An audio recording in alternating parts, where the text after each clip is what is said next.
estábamos hablando hace instantes de la llegada del presidente de la República a Sevilla, a España.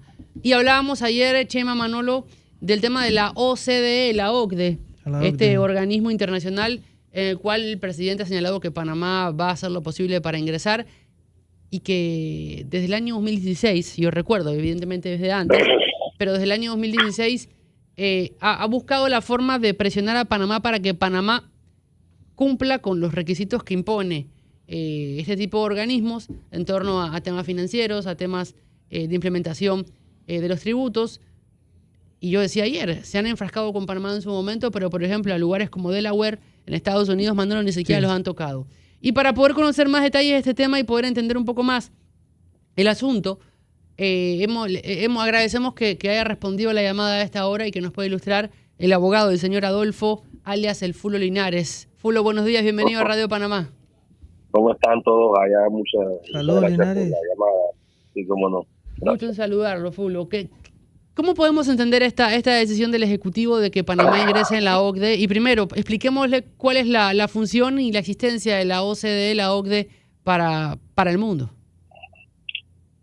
Bueno, la OCDE es una burocracia internacional, a mi criterio, parasitaria, que es producto que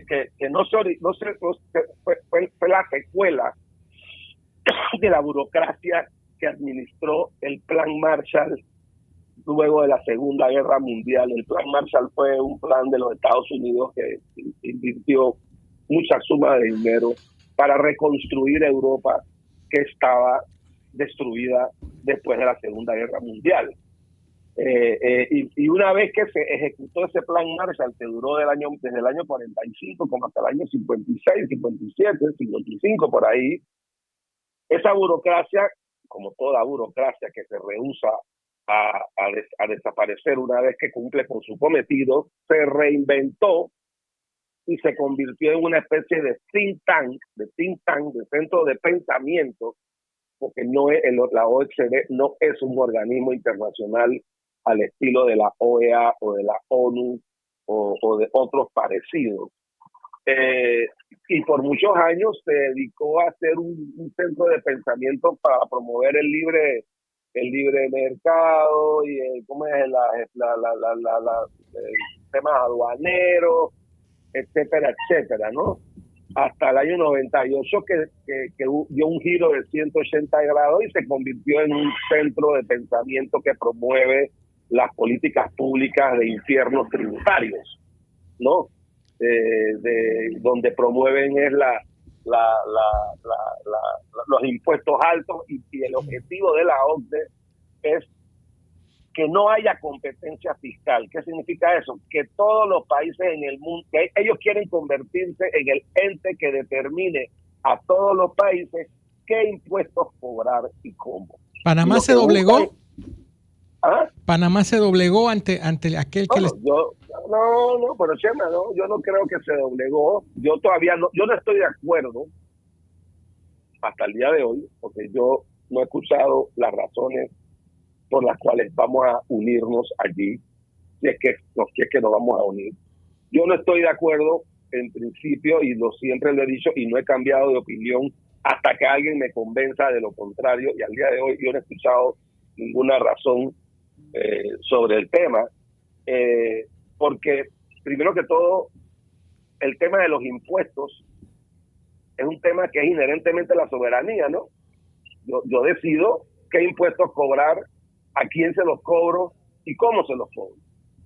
2, Panamá no necesita hacerse miembro de la OCDE para cumplir absolutamente nada, porque Panamá ya ha estado cumpliendo a la fuerza, pero ha venido implementando todos los estándares de la OCDE. Ahora bien, así que yo reitero, hasta el día de hoy, hasta que alguien me explique y me convenza de eso, yo sigo con mi posición de que no estoy de acuerdo, no tenemos nada que hacer, porque la OCDE además es un organismo europeo, eminentemente europeo, que lo controlan los europeos y por lo tanto defienden los intereses fiscales de los europeos, no del mundo. Así que eso por un lado. una de sal. Fulo, señor Adolfo, le habla Manolo Álvarez Cedeño. Una pregunta. Dime. Si yo le digo, como dice, utilizando lo que hace Chema, si le digo Delaware, ¿usted qué nos respondería? Bueno, Estados Unidos es miembro de la OCDE, pero yo creo que más bien es un miembro nominal porque no le hace caso, ¿no?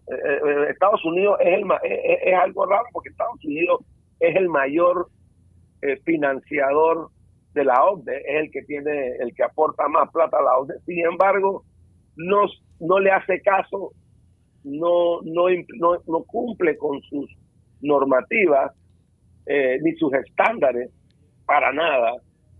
Así que pero Delaware es un lavamático, según dice el señor Chema. Yo no lo categoría como lavamático. Lo que sí es que es un centro offshore importante, el que más sociedades incorpora y el que no se le han implementado, no se le ha obligado a cumplir las normas tan onerosas que se nos ha hecho a cumplir a nosotros en Panamá y a otros países. Entonces, pero el punto que yo voy es que lo único que me conforta, no es lo mismo que me consuela, pero lo que me da un poquito de lo que hace que yo no me dé tanta ansiedad es que estoy esperando a que en su momento se dé la explicación. La realidad es que en este tema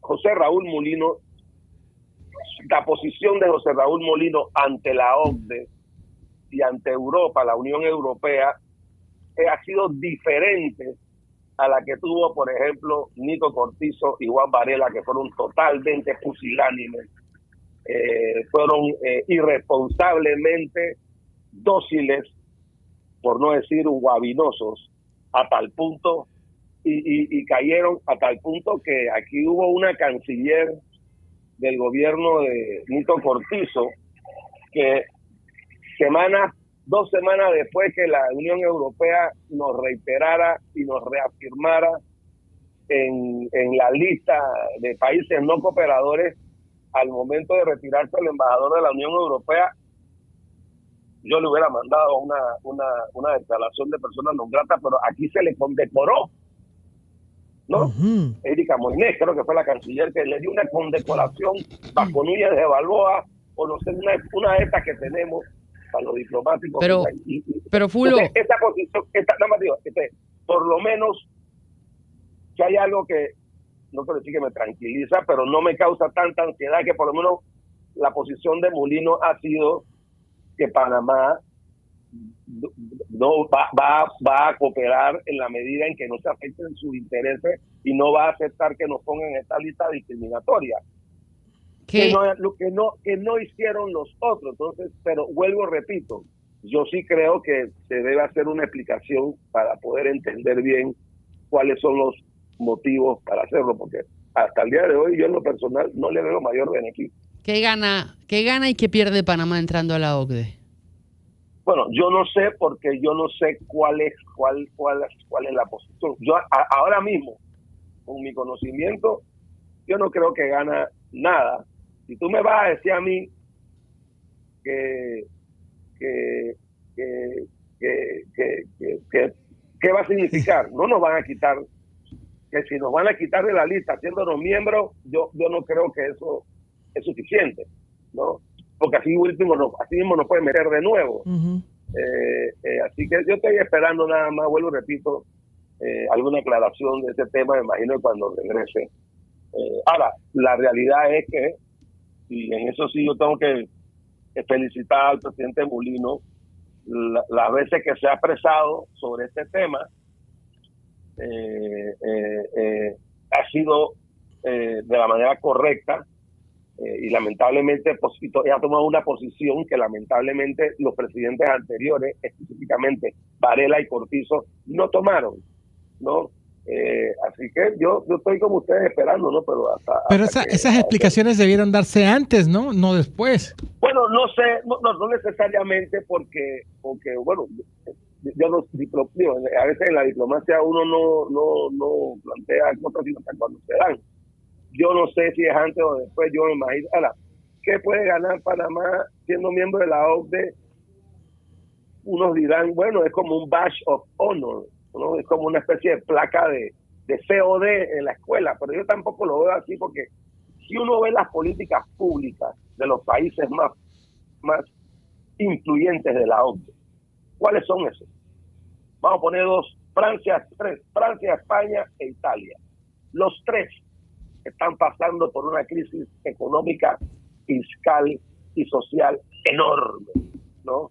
Francia tiene desde el año 2008 no ha crecido en promedio, si acaso al 1% promedio, 1.2% promedio, mientras que Panamá, con nuestro modelo panameño criollo, por decirlo así, veníamos creciendo hasta el 2019 a un promedio del 5.2%, ¿no? Con tasas de reducción de la pobreza del 50.2 en 1990 al 12% en el año 2019. Así que yo no veo, las políticas públicas de esos países europeos son los que han llevado a la Europa de hoy a que sea una especie de gigante con pies de barro, a tal punto que en las negociaciones geopolíticas del mundo que se están dando, Ucrania, Israel, Irán, Ucrania, con Rusia, es simplemente Estados Unidos con la contraparte. Europa está totalmente marginada, sí, porque es un continente en decadencia, y la OCDE representa esas políticas públicas que han llevado a la Europa a la decadencia en que está. Ahora, abogado, a mí me llama la atención algo. ¿No es una medida contradictoria con el discurso de Mulino?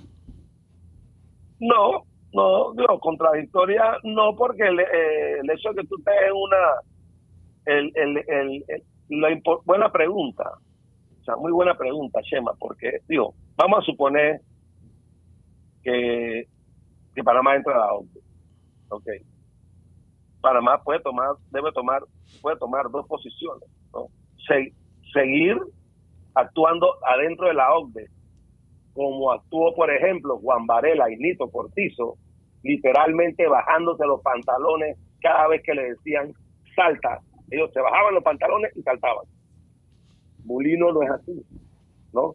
Si tú me preguntas, Mulino ha demostrado que no es así y que no va a ser así, y que está dispuesto a defender a la soberanía panameña y el principio de la libre determinación estando dentro de la OCDE, ¿no? Yo lo vería así. Por eso que yo digo que si la decisión de entrar a la OCDE hubiera venido del gobierno de Nito y de Varela, y que chuleta, estamos listos, brother, ¿no? Okay. Yo asumo que con el presidente Mulino no, porque por la forma en que él se ha expresado sobre el tema anteriormente. Ahora bien, habiendo dicho eso, incluso con ese análisis, yo en lo personal considero que no ganamos nada. Pero vamos a ver, ¿no? Yo estoy igual que ustedes esperando qué va a ser la información al respecto, cuál va a ser las explicaciones, ¿no? Quería cambiarle un momento el tema y quería aprovechar la experiencia como viceministro de Educación. No si es correcto o no, pero la legalidad o la posibilidad de que legalmente se sostenga el decreto que va a sustituir a los docentes que no están en las aulas. ¿Legalmente es viable o es un decreto que... Es que yo no veo cómo pueden pretender decir que no es legal. Okay. Si ahí lo que se está haciendo simplemente es reemplazando. Primero, esto tiene que ser un tema de extrema urgencia, ¿no? La educación pública, sobre todo en las situaciones actuales, es un tema de extrema urgencia. Dos, los docentes que se están reemplazando por su propia voluntad abandonaron el cargo. ¿Cómo se abandona el cargo? Cuando después de una semana o dos, no sé exactamente cuánto tiempo, tú te ausentas de tu trabajo de una manera no justificada. Y eso fue lo que hicieron todos los docentes que decidieron no ir a la escuela, no dar clases de nuevo, porque pasó lo mismo en el 2023, pasó lo mismo en el 2022, y por 2 años después de la pandemia, porque ellos también en la época de la pandemia se extendieron los cierres escolares hasta el máximo posible. Entonces, por supuesto que es legal. Okay. Si usted no va a trabajar, si usted trabaja en una entidad del Estado y decide no ir a trabajar por una semana, ¿qué le va a pasar? Lo van a votar por abandono del trabajo. No, eso es normal, eso sucede en la empresa privada y sucede en el gobierno, ¿no? O es que lo que se pretende es que la ley de educación es una especie de patente de corso que le permite a los docentes de manera perpetua estar en su casa o declararse en una huelga eterna y hay que pagarle de todas maneras y encima no se le puede reemplazar. Eso es absurdo. Eso no es lo que dice la ley. La ley de educación del año 46 es vieja, va por 80 años, pero tampoco dice eso, ¿no? Entonces, los docentes debieron haber sido reemplazados hace más de un mes, es más, en el 2023, con la primera huelga, ¿no? Y yo me atrevo a sugerir, aunque después me haga caer pelonera a los docentes, pero bueno, eso no importa, desde que soy viceministro me están dando pelonera. Ahí me da el deseo. Pero en las próximas reformas constitucionales, si se dan, yo voy a ser uno de los que voy a tratar de que se apruebe una norma como la que tienen los trabajadores del canal, que si bien es cierto, ellos pueden tener sindicatos y hacer huelgas, esas huelgas no pueden afectar la operación del canal y lo mismo debiera pasar que cualquier huelga que vaya a hacer o protesta los docentes magisteriales no puede implicar cierre de escuela. Ellos pueden hacer huelga de hambre, pueden hacer huelga de marchas después de las clases, pero no puede haber cierre de escuela. Yo creo que esta es la lección que debemos aprender como sociedad, porque si no lo hacemos ahora, esto se va a repetir de repente con el próximo presidente, que sea más guachihuachi, como fue Nito y Varela, que cuando tenía problemas con ellos hacía la del avestruz y todo lo arreglaba con plata. O sea, guachihuachi, ¿qué es? ¿Sinónimo de blandengue? ¿Perdón? Guachihuachi es sinónimo de blandengue. Bueno, guachihuachi, blandengue, como tú dices, más o menos guachihuachi, blandengue, así que estamos hablando coloquialmente. Los docentes han recibido en los últimos 12 años un aumento salarial de 96%. La administración de Molinar se lo dio antes de las elecciones de 2019. De 2019, ¿lo recuerda? ¿Lo recuerda? Por las razones que sea, pero ninguna de esas razones fue por eficiencia o por dar una buena educación. Bien. Entonces, por supuesto que es legal y lo único malo fue que esa decisión de reemplazarlo se dio, para mí, se esperó demasiado, ¿no? Así que yo creo que esta es una oportunidad de oro de verdad tratar de reformar el sistema educativo, porque es un desastre. Tenemos los profesores mejores pagados y que dan los peores resultados. Pero usted solo se está enfilando, don Adolfo, usted solo se está enfilando al sector docente, pero en este país tenemos un montón de escuelas ranchos. En este país tenemos un montón de escuelas con instalaciones que son pésimas, que se están cayendo y muchos docentes actúan sacando plata de su propio bolsillo para poder tener los materiales. Yo todavía, yo no voy a dudar de lo que tú estás diciendo, que hay maestros que se meten la plata en su bolsillo para arreglar la escuela. Yo no sé. No, me refiero para presentar los materiales de día a día en las clases. Lo que estoy diciendo es uno de los problemas, ¿por qué se da eso que tú estás mencionando? Porque efectivamente, como está estructurada la ley de educación y como se ha venido desarrollando por todos estos años, hoy tenemos un ministerio de educación y las cosas no se arreglan con plata nada más. Si tienes un sistema podrido, desfasado, si le vas a echar más plata, vas a seguir gastando más plata. Tú tienes que cambiar el sistema. ¿Qué es lo que pasa? Hoy en día, el 80% o más de esos 5.000 millones de dólares que tiene el Ministerio de Educación de presupuesto, 5.000 millones de dólares. Cuando yo fui viceministro en el gobierno de Mireya Moscoso, el presupuesto de educación era de 400 millones de dólares. Hoy está en 5.000 y los problemas son peores. ¿Por qué? Porque como está redactado el sistema, todos los beneficios y las ventajas están hechas para beneficiar a los docentes y no a los estudiantes. El presupuesto de inversión del Ministerio de Educación no representa, no sé exactamente, pero es uno de los más bajos en comparación con otros. El 80% de este presupuesto se va en gastos de funcionamiento. ¿Y la ejecución presupuestaria? ¿Ah? La ejecución bueno, pero de todas maneras, la otra pregunta que debemos hacer es si efectivamente el Ministerio de Educación debería ser el que construye las escuelas. A mi criterio no. El Ministerio de Educación debería concentrarse en dar clases y capacitar a los docentes, ¿no? Y regular el tema educativo. Y la construcción de escuelas debería hacerla al modo o de otra forma. Pero sí. Pero definitivamente el problema, a mi criterio, el problema más grande que tenemos nosotros hoy en día en la educación es la dirigencia magisterial, y digo dirigencia, donde tú ves personas allí que lejos de tener como propósito mejorar la educación de los estudiantes, lo que tienen es un radicalismo político que es su derecho, pero no lo debieran hacer dentro de bajo la protección de un gremio magisterial. Ellos quieren hacer un partido político de izquierda en que vayan al tribunal electoral, hagan su partido o hagan su movimiento, pero no estén utilizando a los estudiantes como carnada, como alfiles de sacrificio, que es lo que me vinieron haciendo, que en los últimos 5 años se han perdido 500 días lectivos. ¿Me explico? El pelado que está hoy en 6º año de la escuela, en 1920 estaba en primer año. O sea que en sus 5 años de secundaria,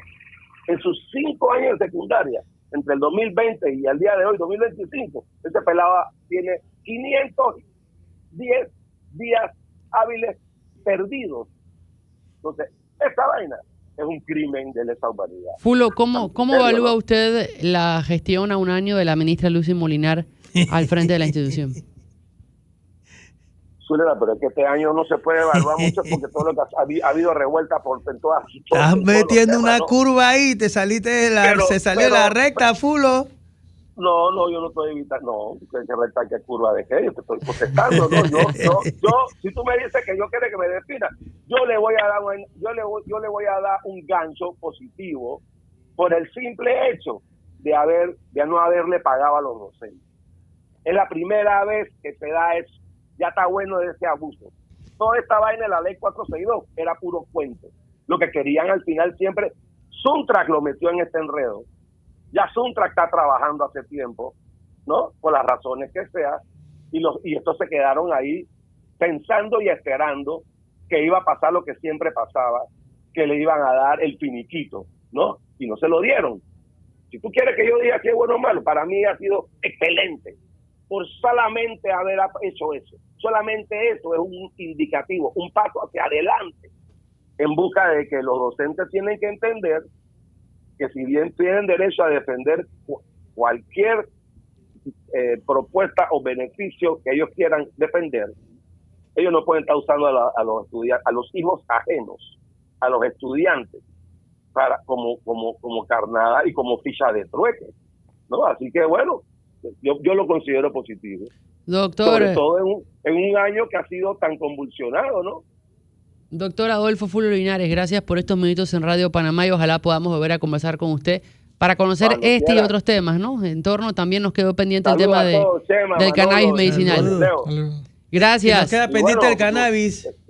Que tenga buen Shabbat, Leo. Shabbat Shalom, Fulo, gracias. Shabbat Shalom. 7:58 minutos.